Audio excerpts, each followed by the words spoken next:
आज का आजाद सिपाही अखबार आपने पढ़ा क्या? पढ़ते रहिए अपना लोकप्रिय दैनिक अखबार आजाद सिपाही। तो आपको लोकतंत्र का एक महत्वपूर्ण पर्व होता है चुनाव। लगभग 10 माह से दुमका और बेरमो का चुनाव अपेक्षित था। आज वो भी शांतिपूर्ण ढंग से संपन्न हो गया। सबसे पहले मैं दुमका और बेरमो के महान जनता प्रबुद्ध मतदाता को धन्यवाद देना चाहता हूं, जिन्होंने अपना आशीर्वाद झारखंड मुक्ति मोर्चा और भारतीय राष्ट्रीय कांग्रेस को दिया। दुमका में जिस उत्साह के साथ मतदान हुआ, लगभग 70% लोगों ने वहां पर मतदान में हिस्सा लिया और बेरमो में भी 60% से ज़्यादा प्रबुद्ध मतदाताओं ने अपनी राय व्यक्त की। पार्टी की ओर से हम सब उनके प्रति कृतज्ञ हैं, उन्हें धन्यवाद देते हैं। मुद्दों पर 10 माह के कार्यकाल पर हमारा फोकस रहा। हमारे कामकाज, हमारे कमिटमेंट को लोगों ने एंडोर्स किया। ये इस चुनाव का सबसे बड़ी उपलब्धि रहा। मैं विशेष तौर पर भारतीय जनता पार्टी के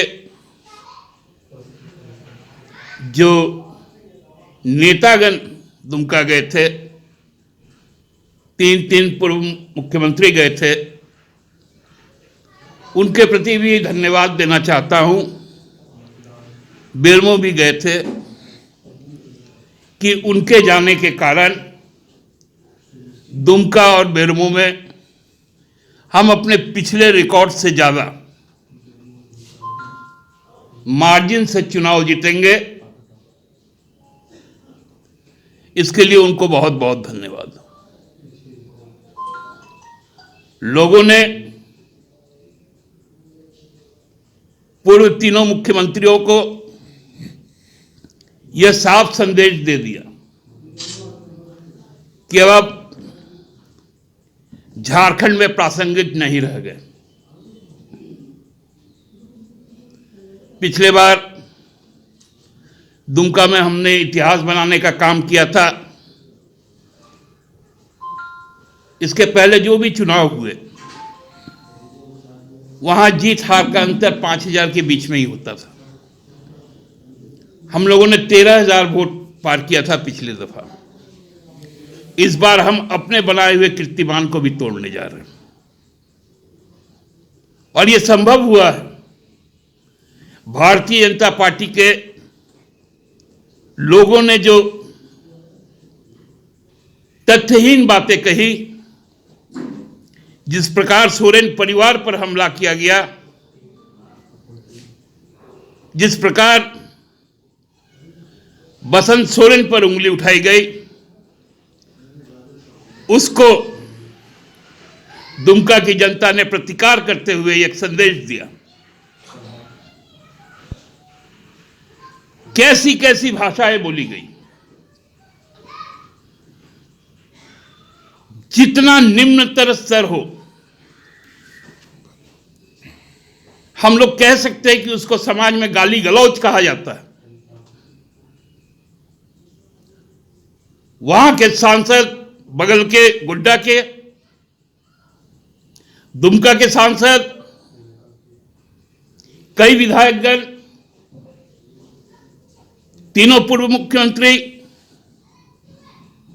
वैसे शब्दों का प्रयोग किए जो समाज में ग्रहण योग्य नहीं है और न सुनने योग्य। कहे थे एकांतवास के लिए कि कुछ दिन जनादेश का सम्मान करने के लिए,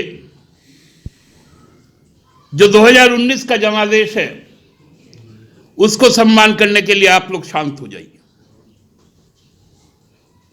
रचनात्मक विपक्ष लोकतंत्र के लिए जरूरी है, लेकिन यहां रचनात्मक बातें नहीं होती। यहां बातें केवल और केवल शिबू सोरेन के परिवार पर होती है। ऐसा कौन सा डर है इन लोगों के मन में? आप याद कीजिए, जिस दिन दुमका का उपचुनाव की घोषणा हुई थी, ठीक उसके बाद दिन हमने इस बात को कहा था कि हम लोग चाहेंगे कि बाबूलाल जी और रघुवर जी दुमका और बेरमो जरूर जाए, ताकि हम अपना जीत का मार्जिन बढ़ा पाए और वो लोग जाकर हमारी बातों को सच साबित करके आए। इतने मुगलता में रहने के लिए, इतना भ्रम में रखने के लिए अब तो वो लोग अपने जो सबसे बड़े नेता है, देश के प्रधानमंत्री है, उनको तक भ्रम में रखा। आज अररिया में माननीय प्रधानमंत्री जी ने बाबूलाल जी का 2 बार पीठ ठोक दिया। अरे लुटिया डुबोने वाले का भी पीठ ठोका जाता है क्या? पीठ ठोका के तो आ गए। अब क्या होगा 10 तारीख को? इसलिए मैं बोलता हूं, जाइए कहीं जाकर कुछ दिन आराम करके आइए। सारी व्यवस्थाएं करने को हम तैयार हैं, क्योंकि भ्रम मत फैलाइए। राज बहुत कष्ट से मिला है, राज को सजाना और संभालना भी। विगत 5 वर्षों में आपने जो लूट मचाई, आपने जो राज्य को पीछे ढकेला,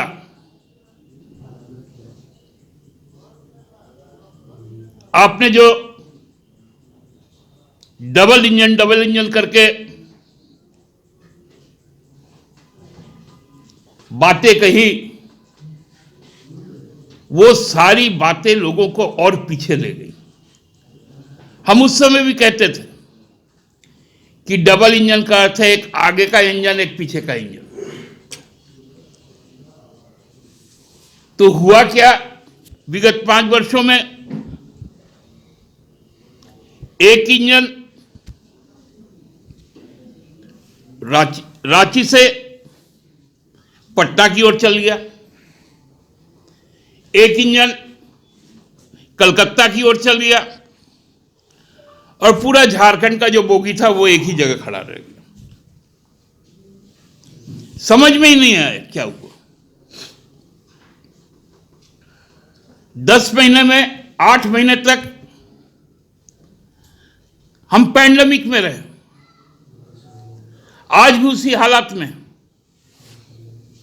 हमसे हिसाब पूछा जाने लगा था, एक भी काम बताओ।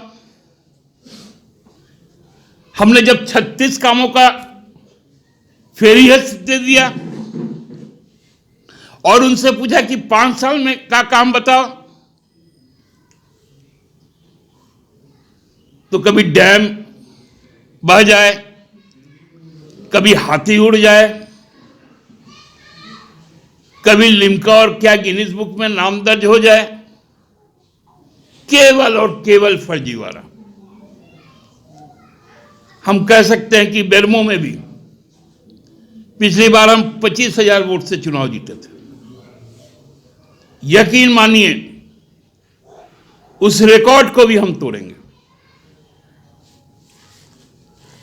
ऐतिहासिक जीत की ओर जा रहे हैं हम लोग।